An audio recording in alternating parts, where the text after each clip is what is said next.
Halo pemirsa Jawa Pos TV, apa kabar? Saya Rizta Nugraha kembali menyapa Anda dalam Bincang-Bincang. Program MBG sudah berjalan sejak awal tahun 2025. Program ini terus berjalan dan jumlahnya juga semakin banyak, namun jumlah angka kejadian keracunan misalnya ini juga terus bertambah. Ini yang akhirnya dari bulan ke bulan ini seolah mencapai angka yang sudah sulit untuk bisa ditoleransi, meskipun program ini memiliki tujuan yang begitu baik. Kami pun yakin sebenarnya ada banyak juga pihak-pihak sekolah dari siswa-siswi yang menerima MBG ini mendapatkan manfaat. Tapi apakah angka kejadian keracunan yang terjadi di Indonesia, termasuk di Jawa Timur, ini masih bisa ditolerir atau memang harus segera ada evaluasi yang menyeluruh agar kejadian-kejadian itu tidak berulang kembali dan bisa dihilangkan sampai angka 0 bahkan.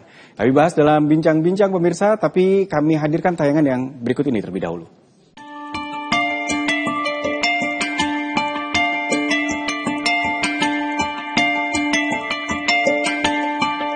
Fenomena terjadinya keracunan massal usai menyantap menu makan bergizi gratis terjadi di sejumlah daerah termasuk di Provinsi Jawa Timur.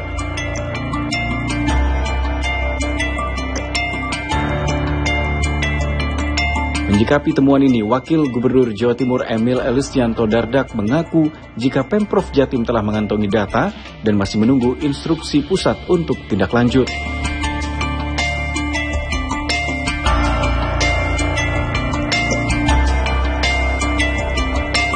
Badan Gizi Nasional mencatat ada lebih dari 6.000 siswa yang mengalami keracunan massal usai menyantap menu makan bergizi gratis atau MBG di sejumlah daerah, termasuk di beberapa daerah yang ada di Provinsi Jawa Timur.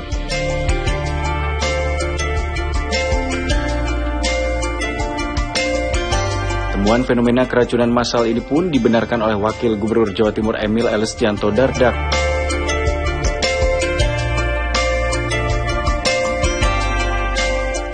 Emil mengaku bahwa pemerintah provinsi sudah menindaklanjuti kasus tersebut, termasuk sudah memiliki detail data SPPG dan pemicu keracunan. Namun pemerintah provinsi tidak ingin gegabah dalam menindaklanjuti kasus ini.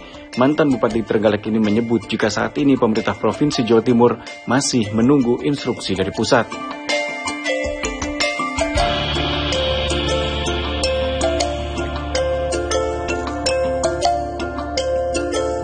Diketahui di Jawa Timur sendiri ada beberapa daerah yang mengalami fenomena keracunan massal, diantaranya Bangkalan, Lamongan, Batu, Jember, dan terbaru di Tuban.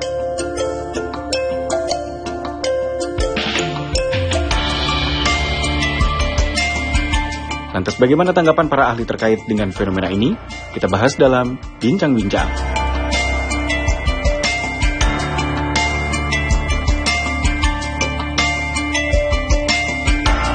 Ya, tentu saja untuk membahas topik pada malam hari ini, pemirsa, saya bersama dengan narasumber-narasumber yang sudah hadir di studio. Bersama saya di sini ada Pak Adrianto, Ketua PP Asosiasi Nutrisionis Indonesia. Ditemani juga Pak Suko Widodo, Pakar Komunikasi Politik dari Universitas Erlangga. Pak Suko dan Pak Adrianto, selamat malam. Terima kasih sudah hadir. Halo Mas. Selamat malam. Ini nanti kita akan bahas. Saya juga akan membahas bersama dengan salah satu wakil rakyat dari Provinsi Jawa Timur, ada Pak Pugu Wiji Pamungkas, anggota Komisi E DPRD Provinsi Jawa Timur yang terhubung secara daring. Kami akan mulai ulas satu persatu di mana sebenarnya permasalahannya dan bagaimana ini bisa diatasi, pemirsa. Usai jeda kami akan segera kembali.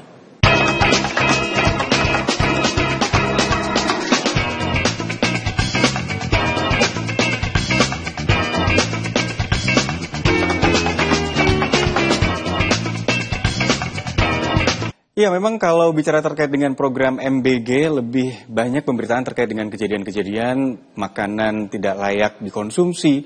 Bahkan yang parah adalah kejadian keracunan sehingga para siswa yang mengkonsumsi makanan tersebut harus dilarikan ke pelayanan kesehatan atau rumah sakit.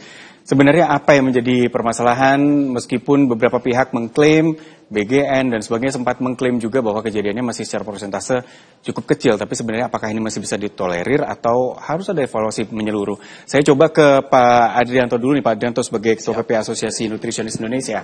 Kalau Bapak melihat nih Pak, sekarang kan program sudah berjalan, jumlahnya semakin banyak. Ya. Anggarannya juga semakin besar gitu ya. Tapi di sisi lain angka keracunan, makanan tidak layak juga makin banyak setiap saat. Pak Adrianto memperhatikannya seperti apa?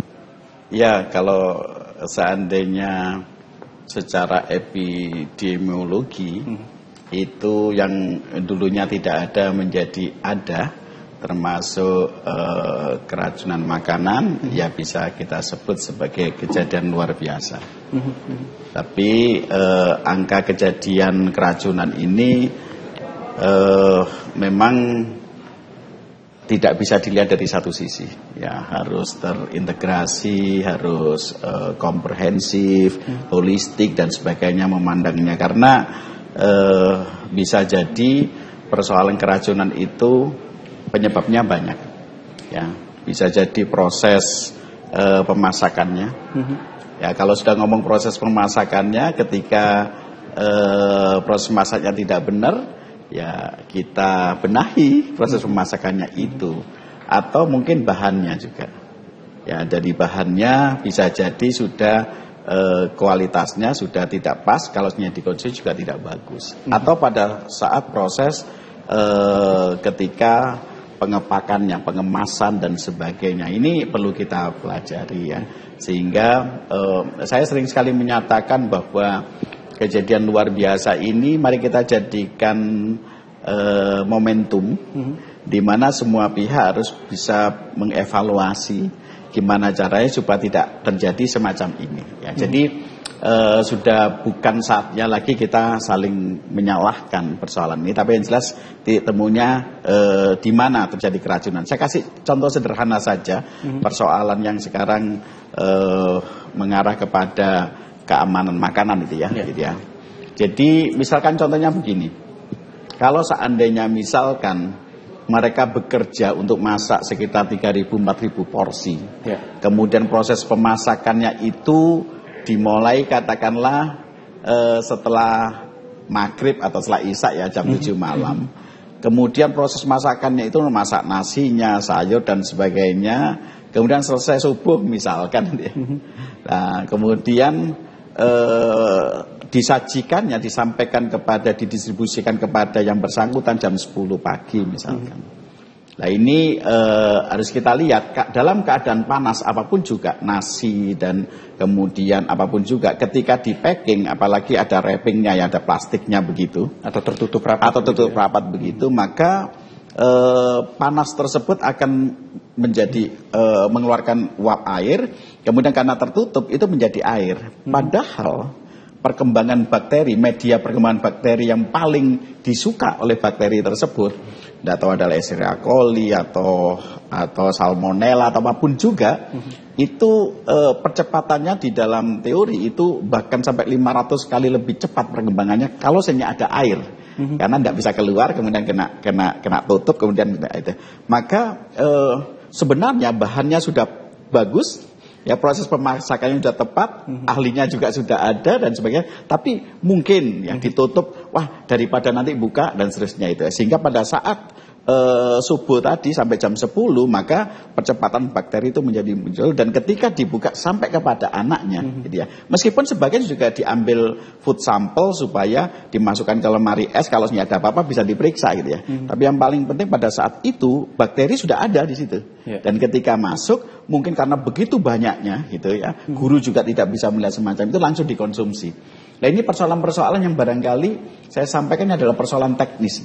Ya persoalan teknis yang barangkali pendekatannya juga jangan terlalu berspekulasi sehingga ini mungkin kesalahan daripada chefnya, kesalahan dari seorang ahli gizi, itu tidak bisa, tidak boleh begitu. Apalagi kalau seandainya tiba-tiba belum apa-apa, program strategis nasional yang mulia ini, saya katakan yang mulia ini, tiba-tiba sudah ada yang mengklaim bahwa sebenarnya dihapus saja, itu terlalu jauh ya gitu. Jadi ini persoalan-persoalan namanya aja kejadian luar biasa ya, yang tidak diinginkan gitu. Jadi mari kita bersama-sama nanti kita akan lebih banyak diskusi apa saja yang nanti barangkali perlu kita evaluasi dan kita benahi. Meskipun kalau tadi dicontohkan oleh Pak Widrianto itu salah satu kemungkinan gitu dari mungkin banyak kemungkinan gitu. Kalau mungkin masyarakat banyak yang menganggap 10.000 per porsi itu nggak mungkin gitu ya. Tapi nanti kita coba itu lebih lanjut lagi. Saya coba ke Pak Suko terlebih dahulu. Pak Suko, memang betul sudah mulai banyak hembusan keinginan bahwa udah hapus aja gitu Pak programnya. Meskipun ini menjadi program prioritas pemerintahan Prabowo Subianto.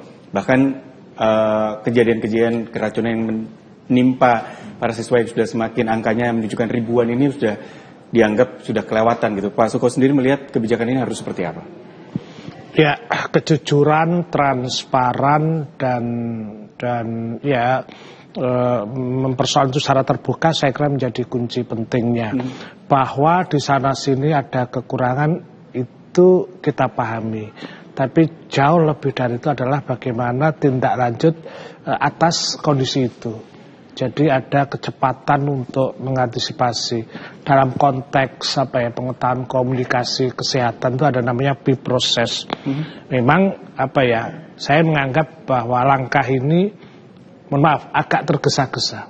Seharusnya lah memang sebuah keputusan besar itu dimulai dari rancangan, diuji cobakan, kemudian hasilnya seberapa dikoreksi lagi baru dijalankan. Satu. Yang kedua, pertanyaan menjadi penting, apakah lembaga-lembaga yang mengelola itu memang punya pengalaman mengelola sebanyak itu gitu loh. Kalau nggak pengalaman, ya kenapa harus dipaksakan? Jadi mari kita mulai dari small is beautiful, kecil tapi indah. Ada banyak sekolah di Malang, di pondok pesantren yang mereka punya best practice di dalam melakukan itu. Saya pernah kebetulan belajar di luar negeri itu melihat bagaimana proses makanan itu seperti disampaikan beliau ya. Jadi siswa diberikan makanan diladeni dengan panas yang suhu yang hangat gitu loh. Langsung gitu. Iya langsung itu langsung. Tidak kemudian diplastiki terus tali rafia. Ya ono nang Indonesia tok itu. Menurut saya ya ini persoalan kesehatan, persoalan gizi ya. Mari kita naik kelas gitu loh. Gagasan Prabowo dalam konteks membangun gizi ini mulia seperti kata beliau. Tetapi kalau kemudian di lapangan tidak dilakukan oleh orang-orang yang tidak memiliki kualifikasi atau orang-orang yang tidak bisa ada unsur edukasi ya celaka jadinya. Kalau bukan ahli ya tinggal celakanya. Kalau lihat fungsinya sebetulnya menarik ya, lepas pro kontra, saya melihat justru fungsi sosial di dalam MBG itu menarik.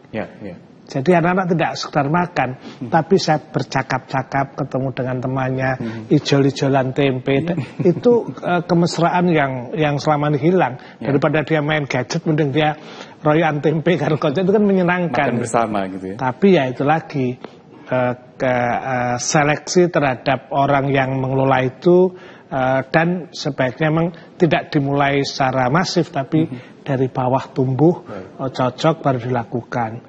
Masa satu orang ngelola 10.000, ya enggak lah, misalkan yang apalagi berjarak, misalnya kan 3 sekolah di kelas 1 nggak apa-apa, itu kan banyak. Nah itu yang saya kira harus dihitung ulang terhadap praktik pelaksanaan itu. Baik Pak Suko, karena memang tadi Pak Suko juga sebut bahwa ini adalah keputusan besar, anggarannya juga super besar gitu ya, sehingga kalau dilakukan secara terburu-buru, nah ini yang banyak yang harus diantisipasi gitu. Karena termasuk juga kemarin banyak yang juga mengulas apakah mereka yang mengolah MBG ini orang-orang yang memang sudah kompeten, sudah memiliki pengalaman, adakah di situ akar permasalahannya? Nah kita nanti bahas lagi pemirsa, usai jeda, bincang-bincang akan segera kembali.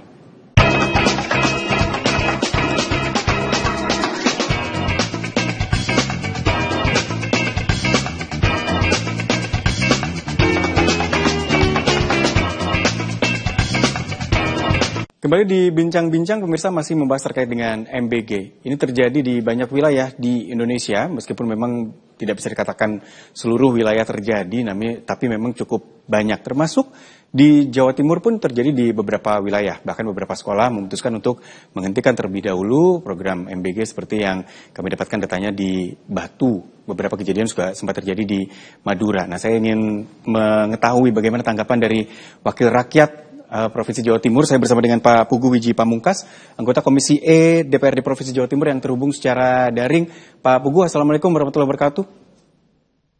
Waalaikumsalam warahmatullahi wabarakatuh. Terima kasih. Ya, Pak Pugu mungkin bisa memberikan tanggapannya nih terkait program MBG yang juga sudah berjalan di banyak wilayah di Jawa Timur, namun juga ada beberapa yang bisa dikatakan ada kekurangan atau terjadi makanan yang kurang layak, bahkan ada beberapa juga yang terjadi keracunan pada siswa-siswi yang mengkonsumsi MBG. Pak Puguh, tanggapannya seperti apa? Ya, terima kasih Mas. Atas kesempatan yang diberikan. Selamat sore Pak Sukowidodo dan Pak Adrianto. Mohon izin saya bergabung via daring. Jadi yang pertama, saya pikir program yang digagas oleh Presiden Prabowo Subianto ya, makan bergizi gratis ini adalah program yang memiliki cita-cita yang sangat mulia, di mana kita tahu bersama salah satu filosofi gagas dan program yang dituangkan di dalam Asta Cita itu kan ingin menjadikan anak-anak bangsa ini menjadi generasi emas, generasi berdaya saing, generasi yang tidak tertinggal secara kapasitas intelektual, yang salah satunya itu adalah dengan dipenuhi kecukupan gizinya. Nah, tetapi memang kita juga patut sadar bahwa program yang baru di-launching di tahun pertama dan langsung di-launching pada saat pasca beliau dilantik ini, boleh dikatakan itu masih sangat prematur sekali terkait dengan persiapan termasuk implementasi teknis dalam pelaksanaan program ini. Yeah. Jadi antara cita-cita dan kemudian implementasi sepertinya ada gap yang sangat luar biasa. Nah, saya pikir ini memang peristiwa yang terjadi beberapa hari terakhir ini ya, di mana banyak terjadi keracunan, bahkan di Bandung itu dinyatakan sebagai kejadian luar biasa. Ini menjadi salah satu yang saya pikir harus dilakukan evaluasi yang menyeluruh ya. Baik programnya itu sendiri yang kita tahu bersama sangat luar biasa fantastis penelan anggaran APBN-nya, atau kemudian di dalam teknis tata kelola pelaksanaannya. Nah, ini yang saya sepakat tadi bahwa berbagai macam sudut pandang yang disampaikan oleh narasumber sebelumnya, program ini punya cita-cita yang baik, tetapi karena ini menyangkut kesehatan anak dan memiliki cita-cita untuk mencukupi kebutuhan gizi dari anak-anak kita, ini memang harus benar-benar memiliki standar operasional prosedur dan tata kelola yang benar-benar teruji begitu. Jadi jangan sampai justru nanti malah program ini menimbulkan masalah di berbagai macam tempat gitu, karena tidak dibarengi, tidak diimbangi dengan tata kelola yang baik begitu. Okay. Nah, saya mendorong ya, ini kan program pusat ya yang kemudian juga secara leading sektornya di pemerintahan pusat. Saya pikir ini perlu melibatkan pemerintah provinsi ya, dalam hal ini leading sektornya entah itu di di dinas sosial ataupun di dinas pendidikan ataupun yang lainnya, termasuk sampai di wilayah kabupaten kota, sehingga proses pengawasan dalam teknis tata kelola dan pelaksanaannya itu benar-benar semuanya itu terlibat gitu. Sehingga program yang cukup luar biasa, menelan anggaran negara yang cukup luar biasa ini tidak mubazir begitu. Tidak hanya sekedar menjadi program populis saja, tetapi benar-benar menghasilkan hasil berwujud sesuai dengan cita-cita dan harapan mulia yang awalnya digagas sebagaimana di dalam visi misi Presiden Prabowo Subianto. Saya pikir demikian, Mas. Baik, Pak Puguh juga sepertinya sepakat juga dengan Pak Adrianto juga Pak Suko tadi bahwa ini program yang memang mulia tujuannya. Tapi kita coba cek lagi nih, kenapa bisa sampai terjadi kondisi yang seperti ini, meskipun sekali lagi tidak semua terjadi, tapi banyak yang mengalami kondisi-kondisi makanan tidak layak, bahkan sampai ke kondisi keracunan. Kalau tadi Pak Adrianto sempat mengatakan prosesnya gitu, saya ingin tahu Pak, kalau secara sistem, ini kan ada, kita punya BGN, kita lalu turun ada SPPG begitu Pak ya. Yeah. Lalu SPPG yang akan mendistribusikan ke sekolah. Secara sistemnya apakah memang sudah cukup atau ada yang kurang? Saya coba ke sistemnya dulu. Ya, kalau kita ngomong sistem ya, tapi saya sedikit menambah apa yang disampaikan Pak Puguh sama Pak Suko tadi, bahwa ini betul-betul mulia. Mengapa saya katakan mulia tadi? Bahwa gini, memang suka tidak suka menurut penelitian dari adik-adik ahli gizi itu memang pola pangan harapan kita itu masih yang paling rendah adalah konsumsi protein hewani. Oke. Ya, protein hewani itu mau tidak mau, suka tidak suka, dalamnya ada protein, di situ ada juga mikronutrien yang terutama adalah ada zinc, ada zat besi, bahkan ada omega 3 kalau ikan. Ya, dan kalau dikonsumsi untuk anak-anak itu adalah 2 keuntungan, yaitu adalah untuk pertumbuhan, ya pertumbuhan dia menjadi lebih tinggi, mungkin tidak stunting, dan pada gilirannya IQ-nya, kecerdasannya, kepandaiannya itu meningkat secara teori ya. Jadi ini ada betul-betul program mulia, sehingga sebagian, karena pola pangan harapan kita rendah, maka sebagian anak di Indonesia itu bisa kita simpulkan konsumsi protein hewani relatif rendah. Maka kalau seandainya MBG ini hadir, ini sangat luar biasa memang. Tetapi kita kembali lagi, sekarang ada pertanyaan tentang sistem ya. Jadi kembali lagi bahwa kalau seandainya kita berbicara masalah sistem, berarti subsistemnya yang harus kita lihat. Ya, saya tadi disinggung tadi oleh Mas Dista bahwa orangnya mungkin, ya, jangan-jangan dipertanyakan keterampilan memasaknya, keterampilan pengetahuan tentang bagaimana mengelola atau membuat atau memasak misalkan begitu, atau bagaimana mempacking dan sebagainya itu ya. Meletakkan alat tadi jadi dilihat di gambar di Lamongan tadi itu bahwa platernya itu langsung kena lantai, itu tidak boleh kalau secara hak CCP ya gitu ya. Jadi untuk keamanan tidak boleh. Apa karena itu? Nah sehingga nanti solusinya pada akhirnya ya, saya dului terlebih dahulu ya sebelum nanti masuk ke sama Mas Bugo nyampaikan bahwa kalau sudah tahu bahwa titik poinnya kritis kritikalnya itu ada pada orangnya, maka perlu sertifikasi. Jangan sampai ahli gizinya, pemasaknya, pendistributornya itu harus betul-betul mendapatkan pengetahuan dan keterampilan yang tersertifikasi. Lah siapa yang mensertifikasi? Ya ahlinya dan seterusnya. Ini sebenarnya relatif simple. Nah, kalau seandainya misalnya dipertanyakan bahwa SPBG-nya itu tidak mampu langsung 4.000 misalkan, ya kita pecah dong. Ya kita harus berani memberikan pekerjaan supaya dibagi menjadi 3 atau 4 lah, supaya tempat SPBG-nya diperbanyak itu ya. Jadi mungkin pengelolanya jadi kantin A, B, C, nanti dan seterusnya. Jadi titik kritisnya ada berada di mana dulu. Ya, jadi sistemnya semacam itu. Atau mungkin jangan-jangan nanti bahannya. Ya, berarti nanti akan ada SOP, ada protap bagaimana ketika barang itu datang, kemudian diperiksa, itu harus ada ahlinya. Wah, ini nyon sewu ya, saya ngomong soal daging misalkan itu. Yeah. Dagingnya ini tidak segar, ini harus berani ngomong bahwa ini tidak usah dipakai. Nah, itu sistem. Ya, oleh karena itu kembali lagi KLB keracunan ini, mari kita jadikan itu tadi momentum supaya kita bagaimana bisa meningkatkan keterampilan daripada penjajah makanannya, kemudian kita memberikan sertifikasi, kita buat pelatihan, bahkan kalau bisa ada SOP standarisasi yang mulai ujung Indonesia sebagian barat ke timur itu SOP yang benar, itu pas itu. Bahkan kalau bisa ada evaluasi, tapi sekali lagi bahwa kita harus melihat sesuatu itu secara holistik. Pokoknya sekarang kita tetap jalan terus, barangkali ini saya sampaikan, MBG tetap jalan. Mari kita kejadian-kejadian macam itu.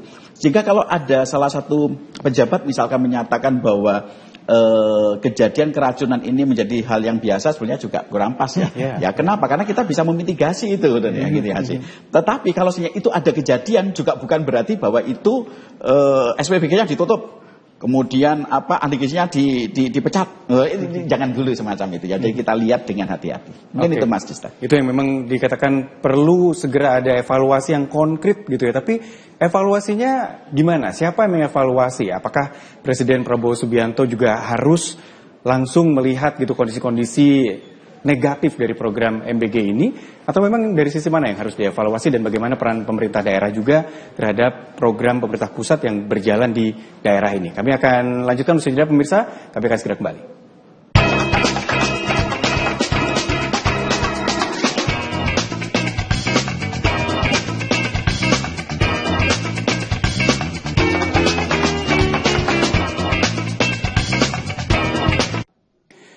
Ya, program MBG memang program pemerintah pusat, memang dijalankan di seluruh wilayah. Harapannya seluruh anak-anak di Indonesia bisa mendapatkan porsi MBG ini setiap harinya. Kalau tadi Pak Adrianto mengatakan bahwa protein hewani, kalau memang ini bisa dipenuhi, tentu efeknya akan begitu bagus untuk anak-anak. Mengingat ternyata datanya masih belum bagus untuk konsumsi protein hewani ini bagi anak-anak di Indonesia. Lalu evaluasinya harus dari mana nih? Saya coba ke Pak Suko dulu nih. Pak Suko, kalau beberapa kali kejadian keracunan dari awal MBG ini berjalan, rasanya malah masyarakat yang gemes gitu ya Pak ya. Kok nggak segera dievaluasi tapi malah menganggap persentasenya kecil atau malah nanti dibilangnya mungkin nggak cuci tangan misalnya seperti itu. Sebenarnya gimana proses evaluasinya dan bagaimana peran pemerintah daerah bisa ikut intervensi di sini? Yang bahaya dari peristiwa adalah kecemasan sebetulnya. Ketika masyarakat cemas, tidak percaya, maka ini sebenarnya malah petaka yang besar, sehingga dia akan ketika makan dengan perasaan pikiran itu, anaknya ditekan oleh orang tua jangan makan, kan bahaya, lebih bahaya lagi. Jadi kalau aspek teknis saya kira beliau sudah menjelaskan dengan detail, misalnya hal delok makanan terus cedak ning ngisor bleduk kakinya itu kan evaluasi yang di lantai. Gitu, di bawah. Kalau saya gini Mas, orang itu kalau di rumah sakit lihat Pak dokter pakai baju putih, itu namanya atribut. Ada rasa percaya. Di jalan ada polisi, tenang. Lah mestinya orang yang mengatur makanan itu biasanya kokinya itu ya pakai terpus. Yang bagi itu juga pakai kaos tangan, terus talinya itu ya jangan tali rafia. Itu atribut namanya. Atribut itu membuat orang ini meyakinkan kita butuh itu, apalagi program ini nasional. Jadi mengantisipasi ini saya kira bukan hanya pengawasan pada kualitas makanannya, tapi kualitas tadi kan packaging itu ya bukan hanya packaging makanan, tapi seluruh cara melayaninya dan sebagainya, sehingga kita yakin manganku tatak gitu loh Mas. Jadi ini program bagus. Tapi kalau cara menyajikan ke masyarakat itu tidak bagus ya, orang menjadi distrust, tidak percaya. Membangun kepercayaan begitu penting ya, karena kalau program ini jalan, makanan setiap hari disajikan, padahal mungkin makanannya sudah kualitas baik, tapi karena tidak ada kepercayaan atau ada ketakutan, akhirnya nggak termakan. Gitu. Was-was itu loh, mau mangan terus bapak trauma. Ojo kepangan bahaya itu loh. Apalagi kemudian ya ada bukti-bukti, ini baru sekian persen, lo nyawa kok diperseni, nyawa gitu harus hati. Jadi perlu saya kira nggak apa-apa kita mungkin pada beberapa tempat kalau perusahaan atau itu yang ada keracunan dihentikan aja dulu. Solusi ada audit terhadap itu. Kalau kesalahannya benar-benar karena prosesnya sudah dihentikan atau diganti atau gimana caranya, harus ada tindak lanjut terhadap peristiwa-peristiwa semacam itu. Itu untuk membangun trust kepada MBG itu. Ini juga berarti pemerintah daerah meskipun ini program pemerintah pusat juga harus ikut mengawasi bersama di sini. Ya? Ini mestinya dari awal keluhan di banyak kami terlalu diatur-atur oleh pemerintah pusat misalnya. Ini kan ada jalan kompromi kan. Makan itu soal budaya juga.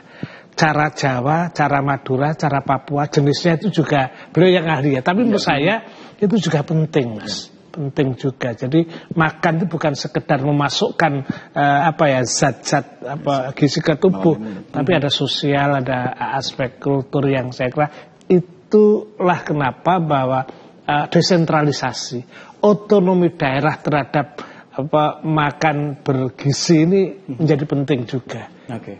Cita-cita bagus, kalau caranya salah, hasilnya tidak akan bagus. Baik, saya juga ingin tahu nih kalau dari Pak Puguh, seperti apa nih Pak Puguh kalau bicara tentang kondisi yang sudah ada seperti ini, lalu di mana peran DPRD Provinsi Jatim Pak Puguh untuk bisa ikut sama-sama mengawasi, bahkan mungkin kalau memang program sudah berjalan dengan baik, muatan konsumsi makanan lokal ini juga bisa ditingkatkan nantinya. Ya, saya pikir situasi ini akan menjadi tantangan yang cukup serius ya bagi pemerintah pusat untuk mengembalikan kembali kepercayaan publik terhadap program MBG ini. Karena mau tidak mau kejadian keracunan yang terjadi di berbagai macam tempat itu akan menimbulkan traumatik. Yang dimana kalau orang sudah trauma seperti yang tadi disampaikan oleh Pak Suko ya, jadi orang untuk mengembalikan kepercayaannya itu juga butuh effort yang tidak gampang begitu.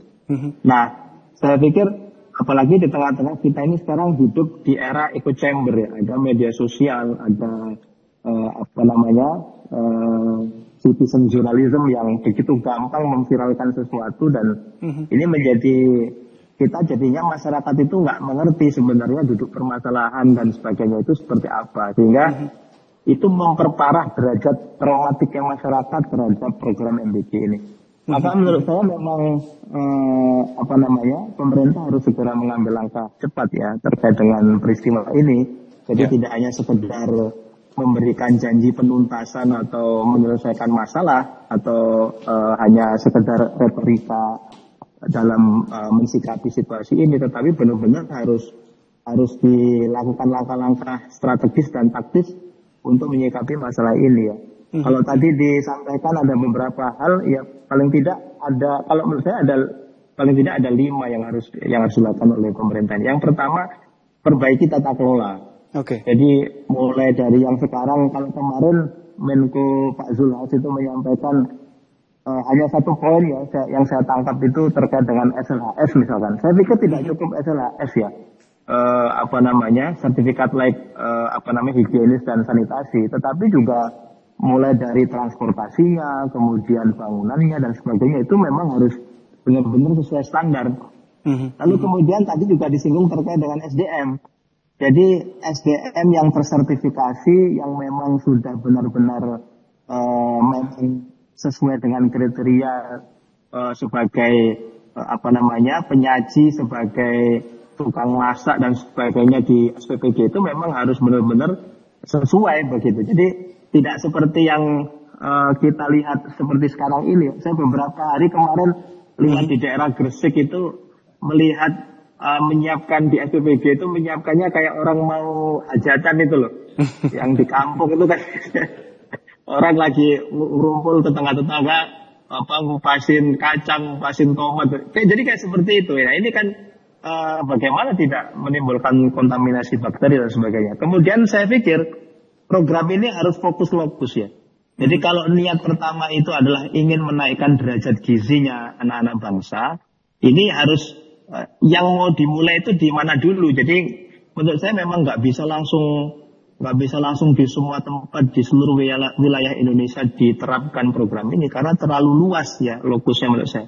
Jadi fokus saja dulu di daerah mana yang memang di situ menurut data BPS yang angka kecukupan gizinya anak-anak masih kurang. Nah, di situ nanti dilakukan trial sampai kemudian menemukan pola yang definitif, yang pasti, yang sudah fix, baru kemudian ini di-cloning di banyak provinsi, di banyak kabupaten kota di seluruh Indonesia. Saya sepakat kemudian yang disampaikan oleh Pak Suko tadi itu bahwa menggarisbawahi tadi yang juga sudah saya sampaikan, melibatkan pemerintah daerah, melibatkan pemerintah provinsi, pemerintah kabupaten kota untuk melakukan pengawasan program ini supaya kita semuanya ini memiliki urun di dalam mengawal program yang menghabiskan anggaran negara yang tidak sedikit ini. Saya pikir demikian.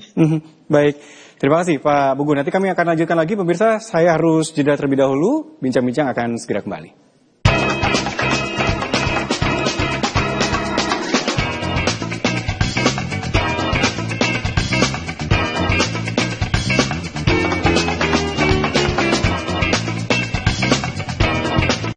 Pemirsa, mungkin sebagai masyarakat ketika mengetahui pemberitaan terkait dengan MBG dan kejadian-kejadiannya tentu langsung merasa program ini tidak layak untuk dilanjutkan. Tapi sebenarnya tidak harus terburu-buru memutuskan seperti itu. Kita pilah satu persatu permasalahannya, segera mungkin dievaluasi dan harusnya ada perbaikan. Saya ke Pak Adrianto terlebih dahulu. Pak Adrianto, mungkin banyak masyarakat yang dari awal merasa nggak mungkin lah 10.000 gitu misalnya. Mitos, fakta, atau mungkin pandangan-pandangan yang salah dari Pak Adrianto melihat opini-opini liar dari masyarakat ini apa yang sebenarnya bisa diluruskan? 10.000 ini sebenarnya mampu Pak sebenarnya? Oh iya, kalau seandainya biaya yang dikeluarkan dengan 10.000 dan sebagainya masih masuk akal. Kita sudah biasa makan sehari semacam itu bisa dihitung. Dan kalau seandainya 10.000, 11.000, 12.000 itu bisa diatur lah. Insya Allah dari proses pemasakan bahan kemudian sampai pada anak-anak untuk segera dikonsumsi cukup lah. Ya, apalagi ada disampaikan bahwa harus pakai makanan lokal dan sebagainya. Baik, jadi kita kembali lagi fenomena menarik ini dengan adanya kejadian luar biasa keracunan. Yang pasti bahwa ini jadikan momentum untuk menumbuhkan inovasi. Tadi saya tulis ini tergerak dengan apa yang disampaikan Pak Suko tadi. Jadi hal-hal semacam ini sudah tahu bahwa itu ada nanti muncul traumatik ya, Pak Pugu juga itu ya. Orang anak-anak mesti akan menjadi takut lagi dan sebagainya. Tetapi ini kita jadikan momentum. Bisa jadi memunculkan inovasi. Ini saya kasih contoh sederhana saja. Biasanya kemudian dibagi langsung semuanya makan begitu. Kenapa nanti kepala sekolahnya kemudian mengajak Pak Ustadz untuk doa bersama? Ya supaya apa yang dimakan daging daging. Kenapa tidak itu muncul? Atau mungkin ada game-game tertentu gitu. Siapa yang cepat makannya selesai, ngacung terus dapat door prize misalnya. Hal-hal semacam ini membuat mereka bergairah kembali itu. Ya hal-hal semacam ini sehingga atau mungkin nyanyi bersama. Karena di dalam ilmu gizi itu makan itu seni. Ya, seni sehingga kalau seandainya makan ada muncul kebahagiaan, bukan hanya sekedar efek kesehatan saja, tapi ada kebahagiaan. Itu makan itu menjadi suasana lain itu menjadi lebih banyak kita makan dan sebagainya. Ini memunculkan inovasi, bahkan di dalam prakteknya nanti mungkin barangkali ya tadi 4.000 porsi. Gimana kalau seandainya kita mencoba untuk diserahkan, kita harus legowo, SPPG-nya legowo untuk disentralisasi pada kantin-kantin tertentu. Ini muncul inovasi begini macam itu. Kantin bisa menjadi SPPG juga. Bisa SPPG juga misalkan semacam. Kenapa? Karena jumlahnya begitu besar gitu sebenarnya. Atau mungkin inovasi bagaimana pengembangan resep. Ya, menu itu kan biasa langsung seolah-olah bahwa 10.000 dipaksakan untuk menu-menu sebagainya. Padahal ada ahli gizi diberikan ilmu tentang pengembangan resep, pengembangan menu sedemikian rupa, nanti bahkan dilombakan. Ini malah challenge inovatif gitu. Betul. Malah memunculkan inovasi-inovasi yang luar biasa yang disebut dengan demand creation gitu ya. Jadi itu penting. Dan ini saya tulis lagi dengan kejadian luar biasa keracunan semacam ini akan memunculkan inovasi bagaimana cara menangani keracunan. Yang tidak semua orang bisa berpikir. Dalam ilmu gizi itu ada beberapa teknik tradisional di Cina. Itu kalau orang keracunan itu biasanya diberi 2 makanan. Yaitu adalah diberikan minuman kacang hijau. Ya. Sama diberikan degan atau kelapa. Ya. Di situ rata-rata mengandung namanya asam laurik.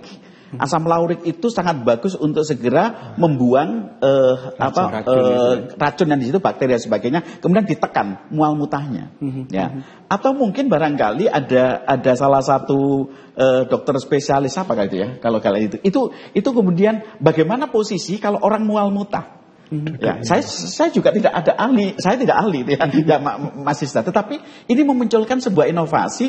Mereka akan jadi paham bahwa kalau seandainya mual muntah, bukan hanya kejadian itu, tapi seluruh Indonesia paham kalau seandainya anaknya suatu ketika ada keracunan, maka posisinya duduk, apa tidur, apa ada bantal, atau minum, atau seperti apa. Harusnya ada edukasi tambahan akhirnya, wawasannya gitu ya. Itulah muncul inovasi-inovasi itu. Jadi kembali lagi, kita ambil hikmahnya untuk bagaimana melakukan inovasi, menekan traumatik tadi, kemudian membuat inovasi, momentum untuk bagaimana kita bisa mempelajari banyak hal. Ya banyak. Jadi ini yang mungkin diharapkan oleh masyarakat Indonesia semacam itu. Ya, jadi MBG itu menjadi bukan hanya sekedar hanya diberikan sekedar gratis begitu saja, tetapi ada hal lain yang mungkin kita bisa tingkatkan. Karena makan itu sebenarnya sebuah kebahagiaan, bentuk syukur juga. Betul, begitu ya, Pak, bentuk syukur juga luar biasa. Saya kembali ke Pak Pugu, Pak Pugu, ide-ide atau masukan misalnya dari Pak Adrianto tadi. Pak Pugu sendiri merasa sebagai wakil rakyat bisa nih memberikan saran-saran tersebut kepada sekolah-sekolah misalnya ketika nanti berjumpa dengan kalangan pendidikan atau pada saat bertemu atau berkunjung ke SPPG misalnya, bisa ditambahkan wawasan-wawasan ini Pak Pugu? Ya, saya pikir karena kita ini menjadi bagian dari pemerintahan ya, tentu yang kita lakukan kan ya mensupport gitu apa yang sudah terjadi hari ini begitu.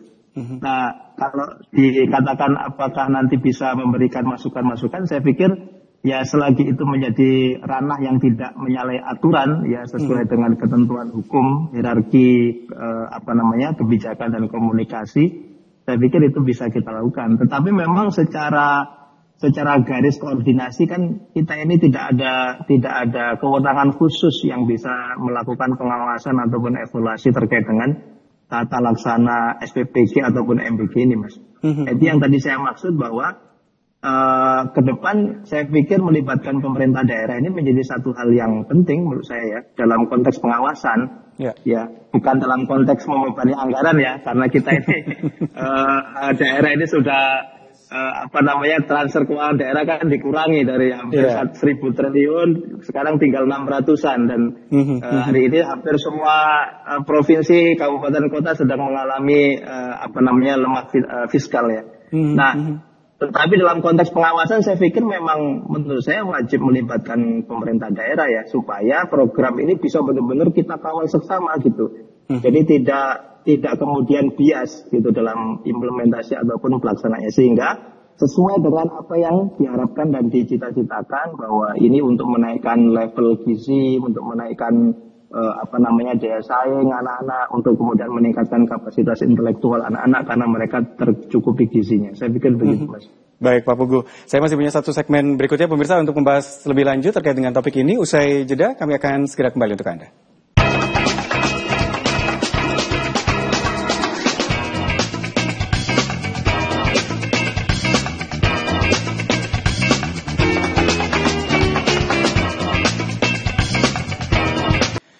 Kembali di Bincang-Bincang, pemirsa, kami ada di segmen terakhir untuk membahas terkait dengan program MBG yang berjalan di sejumlah wilayah termasuk di Jawa Timur.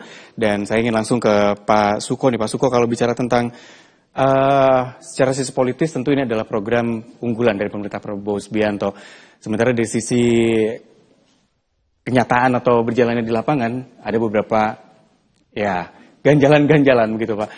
Adakah Pak Suko melihat kepentingan politik, ambisi politik di sana bahwa program ini memang harus terus dimasifkan untuk segera diperluas jangkauan atau cakupannya, Pak? Sementara kondisinya seperti ini gitu di lapangan. Ya, saya sepakat, tetapi jadi kan salah satu tuntutan reformasi 98 itu kan otonomi daerah. Masa makan gratis diurusi pusat, sentralisasi. Nah, tadi kan disebut desentralisasi ya. Jadi berikan ruang bagi bupati, kepala dinas pendidikan, pak kepala sekolah, pak guru untuk juga terlibat. Ya. Siapa yang ngawasi makanan? Siapa kalau ada anak keracunan misalnya tadi? Ini kan mesti gurunya. Tadi saya setuju. Misalnya saya tahu persis minum air degan itu menghilangkan racun. Nah, tapi saya melihat gini, ini programnya meskipun dengan kontroversi kita sepakati agar ada peningkatan gizi bagi masyarakat. Tetapi caranya ya jangan terpusat terus gitu loh. Berikan ruang bagi daerah karena yang menanggung jawab itu yang diantemi rakyat itu ya pemerintah daerah gitu loh, Mas. Nah, sekarang misalnya kalau mainnya kan bagus, kalau dulu dikasih guru dikasih peran, ya bisa ceritakan, ayo kita makan dulu. Tahu nggak ini namanya apa? Bayem. Bayem mengandung apa? Ini telur, ndok bebek atau ndok ini kan jadi makan itu bukan sekedar makan adalah kebudayaan dan kebudayaan pasti menyangkut masyarakat lokal. Karena itu berikan kewenangan lokal dalam MBG, tidak hanya sekedar diambil duitnya ke pusat dan pusat yang mengatur. Ini diefisiensi kan itu kan yang terjadi, kasak kusuknya para bupati, parlemen daerah kan semacam itu, sehingga harus ada kerepotan. Jadi MBG ini kita nggak perlu takut lah. Kalau mengkritik ya kritik aja, kita carikan solusi. Hanya dengan komunikasi yang terbuka kita bisa menemukan jalan bersama yang bagus. Nanti kalau saya lihat orang-orang daerah sekarang ketakutan sama pemerintah pusat itu. Ya jangan kritik juga gitu. Rasanya begitu. Wartawan diambil kartunya di istana misalnya. Apalagi ya jangan gitulah. Mengkritik program pemerintah pusat. Padahal sebenarnya kritik ini untuk membangun bersama. Padahal duitnya dari daerah itu. Jadi mari kita sama-sama untuk bareng-bareng. Gak ada yang menentang. Kita sepakat, kita tidak akan bertengkar. Tapi porsi-porsi adil dan memerankan itu saya kira, dan kritik jangan kemudian dianggap sebagai bertentangan terus dianggap bermelawanan. Enggak, kita akan dukung ide bagus itu. Bahwa kita mengkritik itu justru bagian dari untuk melengkapi penyempurnaan dari program itu. Karena tidak ada satu orang pun yang ingin keracunan ya Pak ya? Wah, tidak ada satu orang pun. Apalagi sebenarnya sekali lagi, makan ini adalah sebenarnya sebuah aktivitas yang bisa sangat menyenangkan, sudah bisa banyak ilmunya, edukasinya, dan itu bisa dimanfaatkan oleh anak-anak di sekolah. Saya ke Pak Adrianto dulu nih, Pak Adrianto, kalau untuk menghapus mungkin trauma atau ketakutan dari orang tua gitu ya, ketika anaknya sudah mendapatkan MBG tapi diwanti-wanti, udah nggak usah dimakan aja, nanti ada apa-apa, misalnya bawa bekal aja dari rumah. Untuk bisa menghapus ini sementara programnya juga terus berjalan, gimana cara yang paling efektif? Ya, jangan sampai ke arah sana ya Mas Ista. Ya, kita kan punya apa? Paribasan apa, Mas? Tegolorone. Bukan, apa? Jangan membunuh nyamuk dengan pistol. Ya, okay. itu kan itu ya. Nanti tambah jangan membunuh tikus dengan bom dan sebagainya. Jadi ya kembali lagi jadikan kejadian luar biasa ini muncul inovasi-inovasi baru ya yang barangkali bisa menutupi kelemahan-kelemahan proses tata kelola atau teknis seperti apa. Itu kita bisa munculkan inovasi-inovasi semacam itu. Dan ini benar yang diungkapkan Pak Suko tadi di awal, ada keterbukaan, ada kejujuran dan sebagainya. Sudahlah, ada SPPG di dalamnya barangkali ada pemasak yang tidak bersertifikasi, tidak terbiasa masak gitu loh. Maka kita harus legowo gitu loh. Ayo kita latih dia, kita berikan sertifikat itu. Oh, enggak ada ahli gizinya, ya ditambah. Oh, ini kewalahan karena 4.000 porsi, kok dikerjakan 1, ya dibagi 3 atau dibagi 4. Jadi hal semacam ini sebenarnya bisa kita lakukan lah gitu ya. Tetapi yang jelas kalau menurut saya sebagai Ketua Asosiasi Nutrisi Indonesia bahwa MBG tetap jalan terus saja karena ini adalah persoalan yang mulia. Tetapi jangan sampai ada kejadian itu lagi. Kita harus betul-betul men-setting